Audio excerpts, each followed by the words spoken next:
لاہور پاکستان کا دل۔ السلام علیکم دوستوں، راوی کے کنارے بسنے والا خوبصورت اور تاریخی شہر لاہور پاکستان کا دوسرا سب سے بڑا شہر ہے۔ یہ صرف ایک شہر نہیں بلکہ پاکستان کا دل کہلاتا ہے۔ کہتے ہیں نا، جنہیں لاہور نہیں ویکھیا اور جمیا ہی نہیں۔ یہی وہ شہر ہے جسے ہر دور کی سلطنتوں نے اپنا دارالحکومت بنایا۔ آج بھی یہ شہر ترقی کی منزلوں کو چھو رہا ہے۔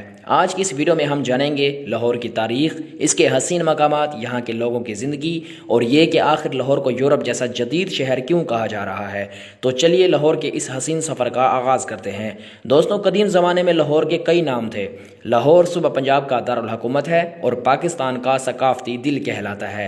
اس کی تاریخ ہزاروں سال پرانی ہے۔ یہ شہر تقریباً 1.5 کروڑ آبادی کے ساتھ دنیا کے مصروف ترین شہروں میں شمار ہوتا ہے۔ لاہور کے لوگ اپنی خوش اخلاقی اور زندہ دلی کی وجہ سے زندہ دلان لاہور کہلاتے ہیں۔ یہ شہر اسلام آباد سے 370 کلومیٹر، کراچی سے 1200 کلومیٹر اور پشاور سے 500 کلومیٹر کے فاصلے پر واقع ہے۔ لاہور کی تاریخ پر نظر ڈالی جائے تو محمود غزنوی، مغل بادشاہ اکبر اور رنجیت سنگھ سب نے اپنا اسے دارالحکومت بنایا۔ مغل دور میں یہاں کئی شاندار عمارتیں بنائی گئیں جن میں شاہی قلعہ اور بادشاہی مسجد سے نمایاں ہیں۔ یہ دونوں عمارتیں آج بھی یونیسکو ورلڈ ہیریٹیج سائٹ میں شامل ہیں۔ بادشاہی مسجد میں 1 لاکھ سے زائد نمازوں کی گنجائش ہے اور مسجد کے بالکل سامنے علامہ اقبال کا مزار ہے۔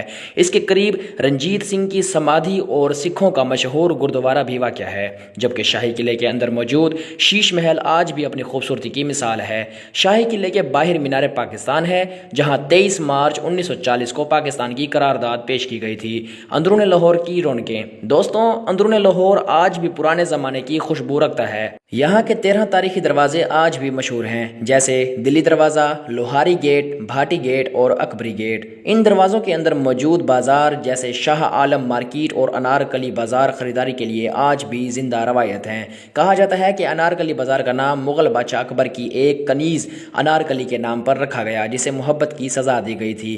لاہور کے ذائقے اور کھانے۔ لاہور کھانوں کے لحاظ سے بھی پاکستان کا دل ہے۔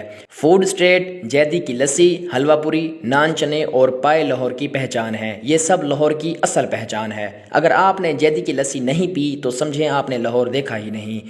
دوستوں، آج لاہور ایک جدید اور ترقی یافتہ شہر بن چکا ہے۔ یہاں میٹرو بس، اورنج ٹرین اور اب یورپ طرز کی ٹرام بھی چلائی جا رہی ہے۔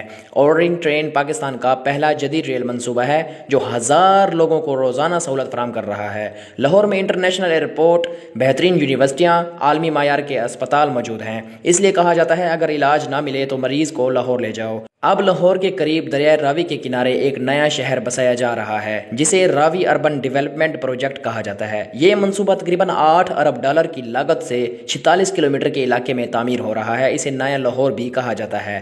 دوستوں، کبھی یہ شہر بسنت، میلوں اور تہواروں سے گونجتا تھا، آج بھی اپنی روایات کے ساتھ ترقی کی نئی راہیں اختیار کر رہا ہے۔ اللہ تعالیٰ سے دعا ہے کہ اللہ تعالیٰ پاکستان کو ہمیشہ قائم و دائم رکھے، آمین۔ دوستوں، آپ کے خیال میں لاہور جتنا خوبصورت ہے، اس کا ریلوے اسٹیشن بھی اس سے بھی زیادہ خوبصورت ہے۔ آخر آپ نے لاہور کے ریلوے اسٹیشن کی طرف سفر کیا ہوگا۔ اگر آپ نے نہیں دیکھا تو آپ کو بتاتا چلوں، لاہور کے ریلوے اسٹیشن کو بھی بہت ہی زبردست اور خوبصورت انداز میں تیار کیا گیا ہے۔ پورے پاکستان میں صرف لاہور کا ریلوے اسٹیشن ہی مشہور ہے اور لاہور کے ریلوے اسٹیشن سے ہی کئی گاڑیاں اور ٹرینیں سفر کرتی ہیں اور مسافر لاہور سے پاکستان کے چاروں صوبوں میں سفر کرتے ہیں۔ دوستوں، جتنا زیادہ لاہور خوبصورت اور رونق والا ہے، اسی طرح اس کی ہر عمارت بھی رونق والی ہے۔ پورے لاہور میں دادا دربار سب سے زیادہ مشہور دربار ہے۔ لاہور کی خوبصورتی کا اندازہ ہم اس بات سے لگا سکتے ہیں کہ کہتے ہیں کہ لاہور بہت جلد یورپ بننے والا ہے۔ دوستوں، لاہور کے بارے میں سن کر یہ محسوس ہوتا ہے کہ جس طرح سے لاہور ترقی کر رہا ہے، اس طرح پاکستان کے وہ علاقے جو ترقی نہیں کر رہے، اللہ تعالیٰ ان کو بھی ترقی عطا فرمائے، آمین۔ اگر آپ کو ہماری یہ ویڈیو پسند آئی ہو تو لائک، سبسکرائب اور کمنٹ کرنا مت بھولیے گا۔ ملتے ہیں اگلی ویڈیو میں، تب تک کے لیے اپنا بہت خیال رکھیے گا۔ اگر آپ لاہور سے ہیں تو ایک پیار بھرا کمنٹ ضرور کیجیے گا۔ اپنا خیال رکھیے گا۔ اللہ حافظ۔